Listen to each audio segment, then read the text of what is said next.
Welcome to the Rim Break Rodeo. We hope this video helps. In this video, I will explain how to connect your Garmin speed sensor. First, make sure both your Garmin device and the speed sensor have sufficient battery life. Next, securely attach the speed sensor to the hub of either your front or rear wheel. Position the sensor so it is not obstructed. Finally, keep your Garmin device and the speed sensor within a distance of about 3 meters to ensure a successful pairing process.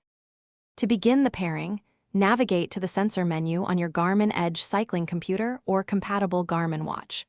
From there, select the option to add sensor, and then choose speed or speed/cadence if it's a combined unit. It's crucial to spin your bike's wheel for several seconds to wake up the speed sensor, allowing your Garmin device to detect it. Once detected, the speed sensor will appear in your Garmin device's list of available sensors. Confirm the connection. For the most accurate speed and distance readings, it is highly recommended to manually enter your wheel circumference.